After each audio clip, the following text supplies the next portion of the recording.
So Josh Baez joins me here, the number 9 prospect in the St. Louis Cardinals minor league organization. Josh, appreciate you taking time, man. Look, I know it's been kind of probably a blur or a whirlwind since you guys won, of course, the Texas League World Series, and we're now here in the offseason in December. So, what the heck have you been up to since you got the trophy and you went back home?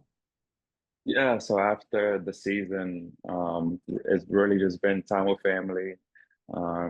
Like the first couple of weeks, got some rest. And then I started building back up slowly, started to move around, stretching, got in the weight room, and now is we're kind of in full off-season mode since probably like late October. I've been having a routine, sticking to it, and that's really what I've been doing. So when you actually go home, how much time do you give yourself to just relax, chill, not touch a weight, not touch a bat or a ball? I give myself about 10 days. 10 days. And, after that, I kind of, I started to get bored and started to get back into it. How much in that 10-day span do you like completely throw out your diet? Like, what do you eat when you go home? Are we talking just all the bad food for you, or like you still try to somewhat, eat clean and stay along that good athletic diet? Honestly, I work hard in the gym, so I typically eat whatever I want. Like I try to eat in the off season a lot of Dominican dishes that, that my mom cooks that is around town, stuff that I can't get when I'm in season. So I try to eat as much as I can in the off season, while still maintaining a good workout. What do you do in the off season in the snowy climate to stay in shape, to keep your swing? Because I know earlier this year you talked on the Cardinals podcast about going through a lot of changes early in your development. Yeah, so I moved down to Orlando, Florida, and that's really where I try to, do all my work outdoors. I come up to Boston occasionally, to see family. And here I have big facilities that I use, that I'm able to throw and hit in the cage. But I typically do all my work in Orlando, long toss, outdoor runs, hill work, beach, is a compound of a lot of workouts, trying to hit every tool, so I can be able to steal bases, hit home runs while still making a play, putting all that in. What are your goals this offseason? You're coming off a great year. You made the All-Star team, 16 home runs. So what is it like for you going into this next year, going and trying to keep that climb going to AAA and maybe one day the big leagues? Yeah, I would say just keep being myself, sticking to the routine, still trying to perfect more things, not stepping away from who I am, but trying to continue to get better, work on my flaws, but keep my strengths. There was a time where you were under Patrick Anderson, right in the single A level. He had to send you down, right? And you went through all these different transitions, these swing changes. But as I heard on that Cardinals podcast, you mentioned once you started seeing the results, right? Seeing the numbers, that gave you more confidence. Have you ever been this confident going into the offseason before? I guess this will be my second off season, taking it as, trying to bring my confidence first. And yeah, I feel like I have more confidence, after this season, after this championship. It definitely feels great. However, I know that every day is a new start and a fresh beginning, and next year is a whole new beginning. So, just trying to prepare as much as I can now and just trying to be healthy and ready for spring training. Speaking of spring training, right? That's coming up, of course, in late February, early March, right? You got invited to go down to Palm Beach. Is that correct? Yes. So what's that mean? What's that mean for the boy inside of you that said, "Man, one day I know I can be on the same field with the big leaguers if I only get my chance." What does that mean to you? It means a lot, I'm definitely proud of myself, to have this opportunity.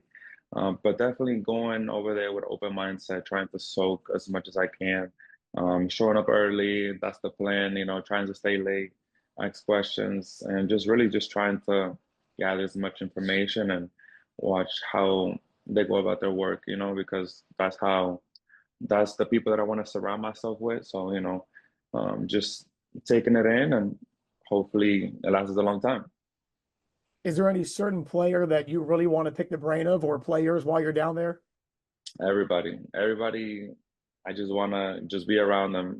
You never know who is going to give you a tip or maybe something that you're going to take it away and roll with it.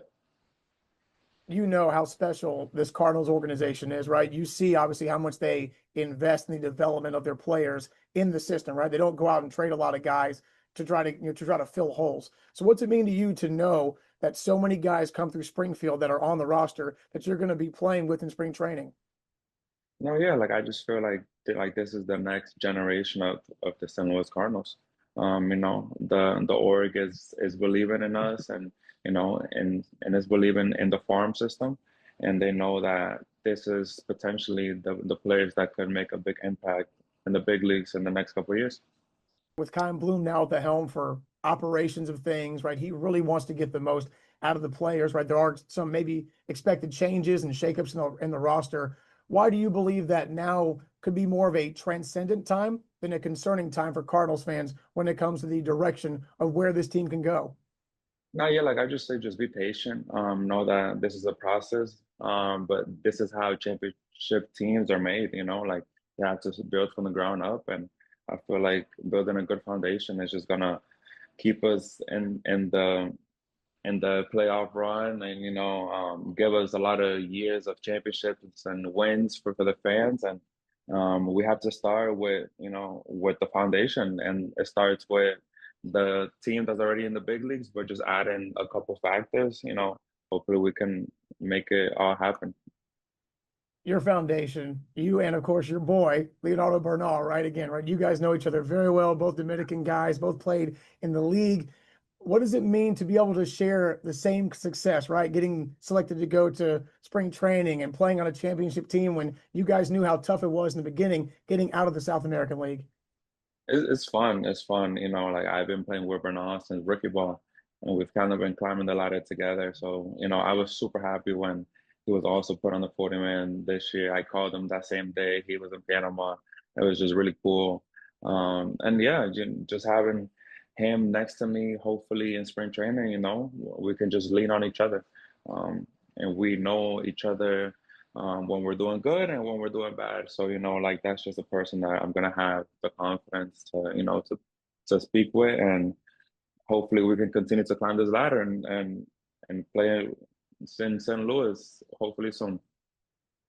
Social media has clearly made everything easier to right to contact anybody in the world. So have you stayed in touch with other teammates besides Leo?